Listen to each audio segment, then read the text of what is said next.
Brett Veach has done it again, folks. Welcome into this edition of the Kansas City Chiefs Report by Chat Sports. Tyler Jones here with you. Thanks for joining us. How on earth did Brett Veach pull off this trade for DeAndre Hopkins and keep the Chiefs train moving? We'll explain more coming up on this edition of the program. And more coming up in just a matter of moments. Tyler Jones here with you. Thanks for stopping by. Before we go any further in today's show, folks, we are in the midst of a sub-battle with our Raiders Report channel. Mitchell Renz, good friend, does a great job with the Raiders Report, but we all know the Raiders are frauds. That fan base is just absolutely disturbing for all of human mankind. I want to beat the Raiders not just on the football field, but off the football field as well. Let's beat them in this sub-battle this week to try to see who can gain the most subs between now and kickoff on Sunday. For the latest happenings in your Kansas City Chiefs all season long, subscribe now for free, youtube.com/ChiefsTV.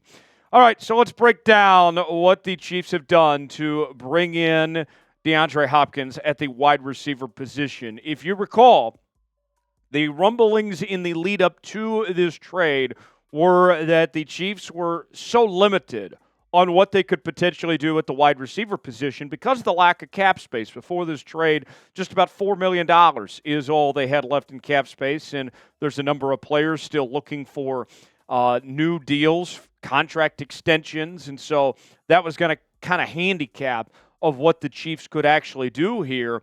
And then with the injuries that all stacked up, we were all sitting here saying to ourselves, all right, are they going to have to do something here eventually? With the most recent news of JuJu getting banged up and now Skyy Moore on injured reserve. And this is what Brett Veach was able to pull off. The Chiefs received DeAndre Hopkins. The Titans take on part of his salary. More on that coming up later. And they give up a 4th or 5th round pick, depending on how the conditions. And the conditions that have been laid out have to do with the amount of playing time DeAndre Hopkins receives and whether or not the Chiefs go to the Super Bowl or not. And I'll be honest, if the Chiefs win the Super Bowl and DeAndre Hopkins is a big part of that, then you know what? I would feel okay with giving up a 4th round pick. That's fine if that means Super Bowl. DeAndre Hopkins, the resume on D-Hop is pretty fantastic of what he's done. He's going to have a case to be a Hall of Famer someday. Began his career with the Houston Texans, and Bill O'Brien pulled off one of the stupidest trades we've seen in NFL history, sending him to Arizona.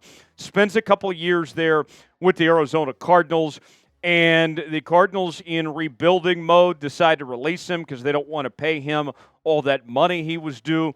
Goes to the Tennessee Titans, and he was kind of left for dead. A lot of people wondered, how much does he actually have left in the tank? And what does he do with the Tennessee Titans last year? Oh, yeah, he has over 1,000 yards receiving. And not to mention, D-Hop had a very good season in 2023 with all the problems that were going on with this Tennessee Titans team. They go from Tannehill to Will Levis, never had consistent quarterback play. The offensive line was atrocious. This guy has been successful with a number of different quarterbacks, from Deshaun Watson to Kyler Murray, and most recently with Will Levis and Ryan Tannehill. It hasn't mattered.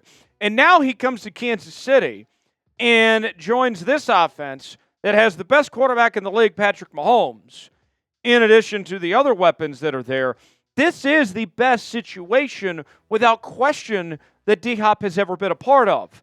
And so there's no reason to think that DeAndre Hopkins isn't going to be successful in this Chiefs offense, and they have some very good ideas cooked up. We'll tell you what we think the Chiefs are going to do with DeAndre Hopkins coming up in just a moment. Let's ask you real quick, our pinned comment today.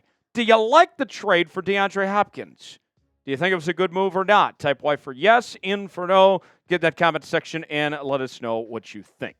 Now, I got to tell y'all, folks, I am a big fan of this. I'm typing yes in the comments section. That's what I'm doing.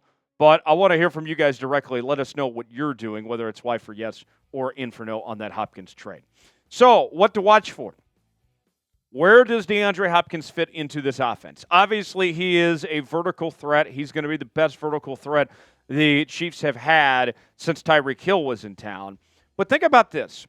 The Chiefs love to use wide receivers in motion. They do so more than any other team in the NFL this season. 44 times players have been targeted when they were in motion. And that's not typically something DeAndre Hopkins does. He has 0 targets in motion this season. And I'm not expecting that to change a whole lot. But with the other players in motion and moving guys around, then that's going to create more opportunities, more mismatches for DeAndre Hopkins to find ways to get open in space and get creative with this offense in that sense, to be able to use him in that vertical passing game to stretch the field. And this should come at no surprise, but with Xavier Worthy joining this Chiefs team, if you compare his numbers to what he's done in Tennessee to the rest of this Chiefs receiving core this year, well, it's pretty good.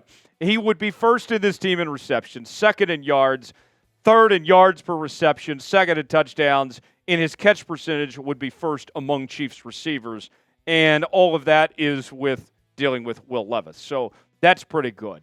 Now, here's the bottom line for the Kansas City Chiefs as far as D-Hop goes with this scheme in the weeks ahead.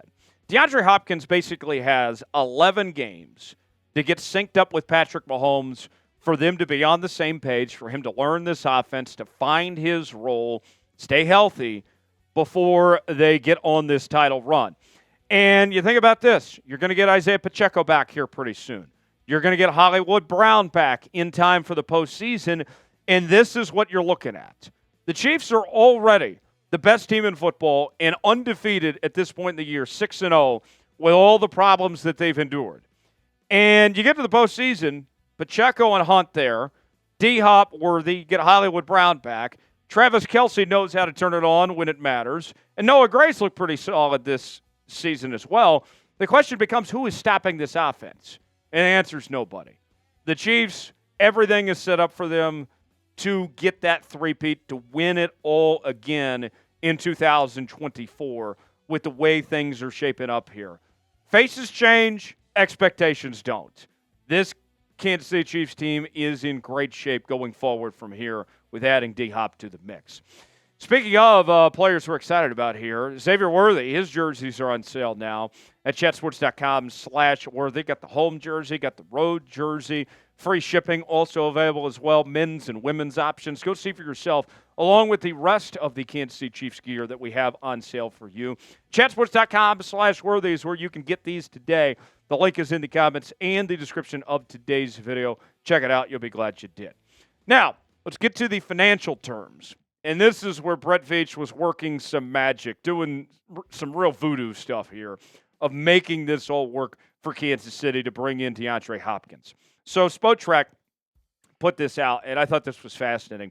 D-Hop has about $8 million remaining on his current contract that will end at the end of this season.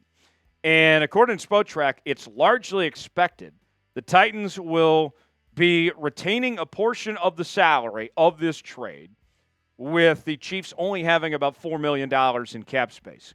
So not only did you bring in one of the more decorated receivers in football in DeAndre Hopkins, you bring in a playmaker, an impact player for this offense, but you did so without taking too much of a dent into your cap, without having to pay this guy a ton of money either. That is a beautiful situation for the Kansas City Chiefs, all things considered, to just sit here and give up a 4th or 5th round pick for a guy that could completely change your offense and might be the difference in you hoisting the Lombardi Trophy again or not. That's Brett Veach at his finest, folks. And he might not be done yet either. Trade deadline's still a couple more weeks away.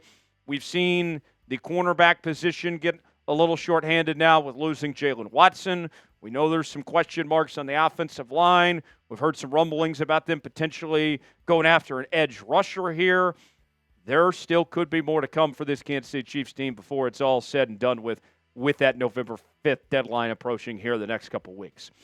Do you believe the Chiefs are going to make another move, or are they going to roll with what they got here? Let me know what you think. Type B for believe, D for don't, if you think the Chiefs make another move or not. Weigh in and let us know. Thanks for joining us here in this edition of the Kansas City Chiefs Report. For continuing Chiefs coverage, subscribe now for free. YouTube.com/ChiefsTV. I'm Tyler Jones. We'll see you next time.